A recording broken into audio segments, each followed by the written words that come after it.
ain't even gonna lie to you. I have never struggled so hard to watch a TV show like this. Whew, talk about doing it for the culture. I just can't get that time back.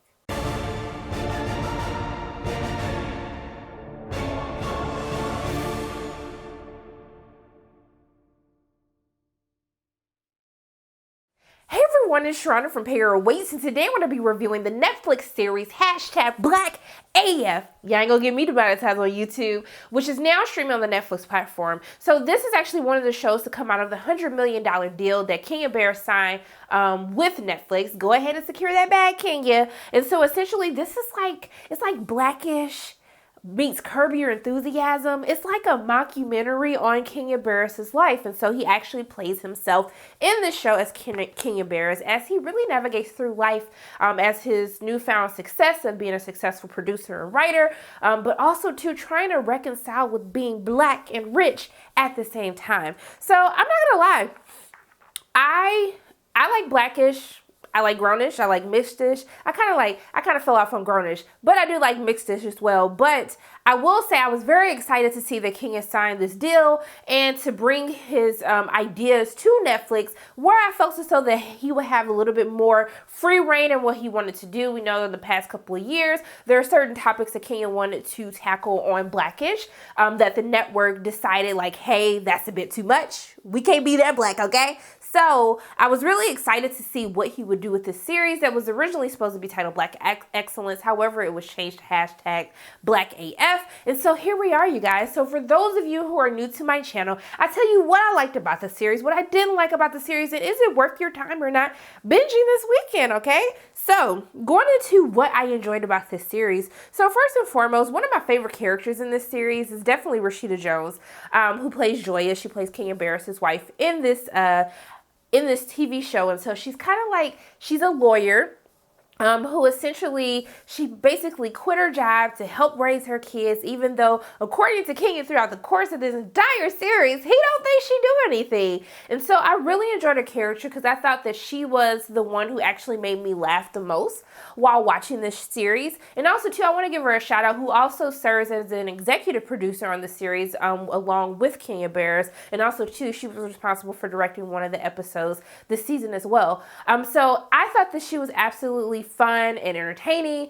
She got me laughing most of the time. I like what they did with her character as she plays someone. She's mixed in real life, and so she kind of has that same character on this show, who has to prove that she's like black, okay? She feels because she has a little bit of both that she has to prove that she's blackity black. And I was saying in the beginning of the series, I found it actually funny because her character is just so self-aware of what other people may say. And y'all have read the comment sections on some of these posts about Black AF, and that's exactly what people had to say. And so I like that her character is self-aware as what to others might say about her. But I will say, even though I loved her character the most on the show, I did have some issues with her character kind of being one-dimensional, and we'll get into that once I get into what I didn't like, but we're going to keep the positivity going first. So also too, one of the things I want to give props to Kenya Barris for the show is actually, showing that there are rich black people out here. I mean, most of the time when you watch TV, you either see we like broke, down and out drug dealers, or you see in his shows like Blackish, Mixedish, that you see that, we're this middle class type of family. That, parents have good jobs, the kids go to good schools, they get good grades. But there is like some people out here living the life, they balling out of control, okay? Kids flying on private jets, going to boarding schools, private schools, whatever they want to do because their parents got coins, they got shmoney. And so I love that Kenya Barris is trying to push barriers to show that, hey, there are luxurious black people out here as well. And so I did want to give him props for trying to do something a little bit different to showcase black people in a different type of way, because like these rich black people, they do exist. It happens. These people out here getting money. So also too, what I would want to say is, when I kind of first heard what I thought that this show would be about, mainly being unapologetically black, but also too trying to navigate through this white society, especially like through a rich white society. I was very intrigued by that premise. What I will say is when I finally got what I felt as though I was going to receive when this show was first talked about, it will have to be the highlight for me will be episode 5. There's an episode in which Kenya actually goes to see a black film that he necessarily does not agree with. However, everyone else thinks that it's just this groundbreaking, thought-provoking, necessary, timely, the same thing we say for every black movie that's about to come out. And I found that episode to be the most interesting. I think that it sparks the most conversation and also starts the most controversy as to how we are supposed to perceive black entertainment, black film, black TV.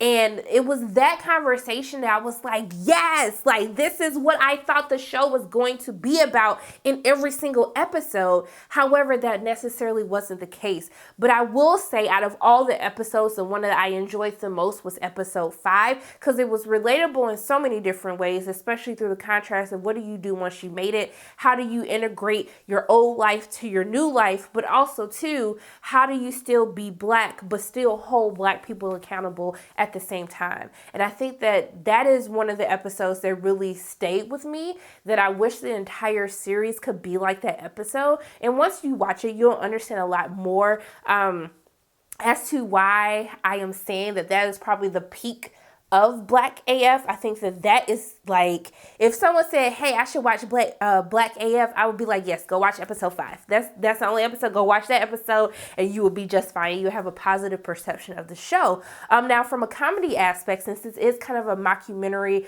type of TV show, I would say episode 2 was probably the one that got the most laughs out of me, especially with the antics with Rashida and also to Kenya as he comes in contact with this Armenian drug dealer. But I thought that was the episode I was just like, you know what? Y'all actually funny. But it was a Rashida centric episode, which is probably why episode 2 was probably one of the most funny, probably the funniest episode to me outside of the entire series. But that is what is going to wrap us up for our pros for this series. There's a lot of cons that I have with Black AF, okay? So, first and foremost, when Kenya said that he was doing this deal with Netflix, I thought, like, you telling me this show is called Black AF. I'm like, okay, so y'all finna be black, okay? Y'all finna talk how you want to talk, say what you want to say, and there's cursing on it, but I just felt as though there's nothing that made me feel like, yo, this show is just so black. I can't take it. It's giving me all of my life. And to be honest, I had an adverse effect to how I felt about this show. For a show that is centered around this black family, this rich black family, talking about black issues that they face, I felt as though that this show was really written for a predominantly white audience.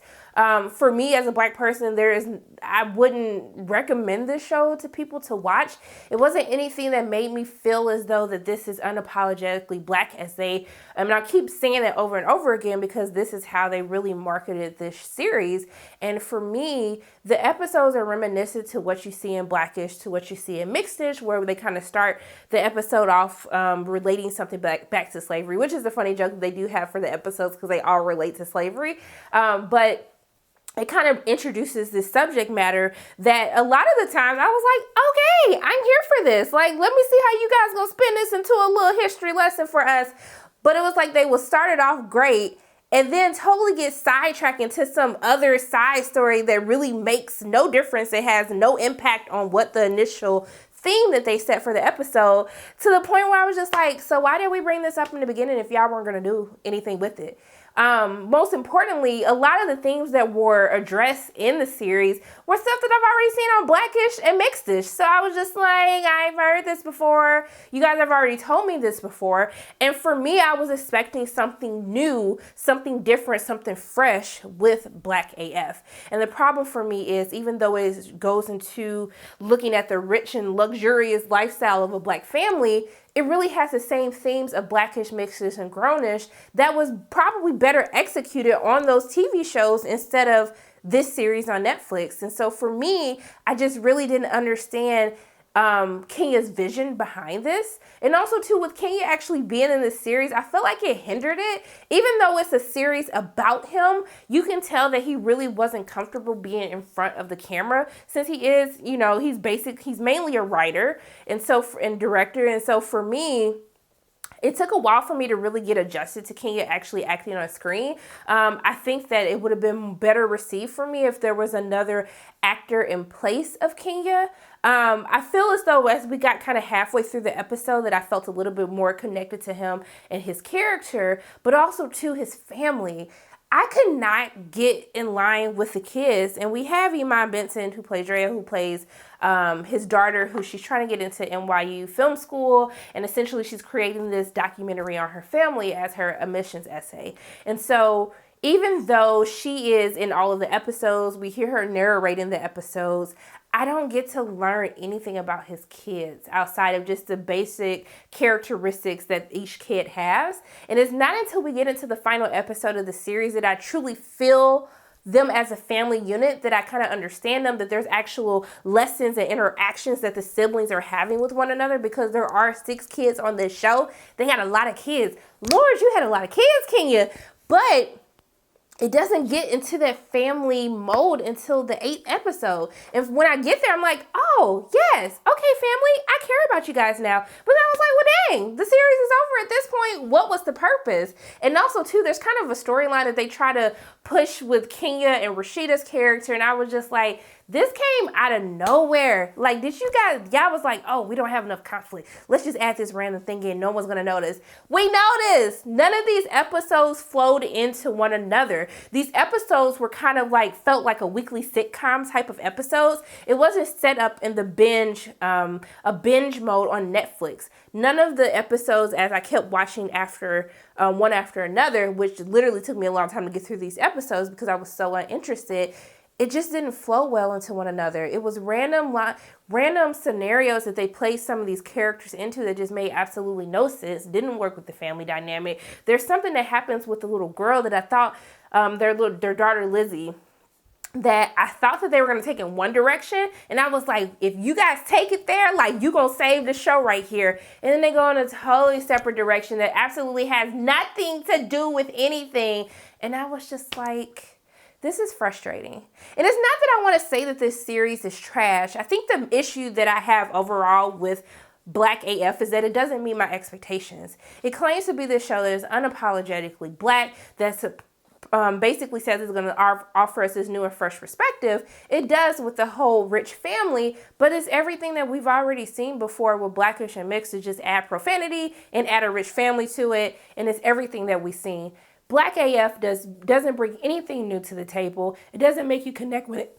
It doesn't make you connect with any of his characters. Just like I said, even though I enjoyed Rashida's character, it's only so far that you can go the entire series with the only thing about her is the fact that she is mixed. She doesn't feel as Black, or she has to prove her Blackness. And Kenya basically berates her every single episode for being a terrible mom. It's too much. Like, I wanted to see more development with her character, more development with the kids' characters, because there's actual storylines that they kind of introduced with all of these different characters that really could have went in a great narrative format to really help you connect with them more, and they really just did nothing with it. It's just a bunch of corny jokes, some funny at times, I shall admit, with good ideas that talk about the Black experience, but it's just a lack of execution. These topics are not explored deeply enough. It's not funny. It's nothing that I feel as though that I can relate to or will want to relate to in the first place. And overall, the series just let me down. I didn't have a good time watching this. It literally took me a week to get through the first episode. And to be quite honest, if I wasn't reviewing this for you guys, and if I really just didn't want to give this a fair chance and really give the show time to like warm up on me, I would have never finished watching this series past the first episode. And I just have to be honest. And I really don't want to be this like overly critical, or I don't want to try to trash the series, but it's just not good. I don't like it. If they mirror this show after episode 5 and like keep that going, I'm totally here for it. But the craziest thing about episode 5, that even though I find that episode the most fascinating because it actually fosters conversation beyond the episode, was that in the episode, it's about Kenya being, he's basically being counseled that he shouldn't care what critics have to say about his work. He should just put his work out there, not try to cater to white critics and not try to, beg for acceptance. Just be who he is and put his product out. And even though he's self-aware in the episode, I'm like, but this series, Black AF, totally feels like you're just peddling to non-Black critics to hope for acceptance, to give them a history lesson on what it means to be Black in America in this world. And I think if we're going to watch a series called Black AF and basically talk about being unapologetically Black, why are we still giving history lessons in 2020? I'm tired of giving history lessons. I just want to watch a show with Black people, about Black people, talking about Black things. And if you don't get it, you don't get it, and that's fine. That's it. That's just how I feel. I'm going to stop rambling, you guys, because I know I'm just really frustrated with this series because I expected so much more. And it really comes from a place of like, I want to see Kenya succeed with this $100 million Netflix deal. And I want to enjoy the work that he puts out for us to basically consume. And for Black AF, it basically didn't do it for me. I won't watch this again. If they try to revamp the series and kind of steer it into a different direction, I will give the first episode a chance. But for me, I just can't waste my time no more. So I wouldn't recommend anyone to watch this. As I always say, we can always have different opinions. I might like something that you hate. You might hate something that I like. So I always tell people to give it a chance for yourselves. I never want to just tell people to take my opinion as gospel and just, I ain't watching it. See for yourselves. Let me know what you guys think in the comment section below. If you like the series, tell me why you like the series. Let's have a good conversation about this. Let's be respectful because I'm protecting my peace, and you will get blocked if you come at me incorrectly. So those are pretty much my thoughts on Black AF, which is now streaming on Netflix. As always, my name is Sharonda from Payroll Waits, and if you like what you saw today, make sure you hit the like button, hit subscribe, share this video with your friends, and make sure you hit the notification bell. And I love you guys 3000. I'll see you soon.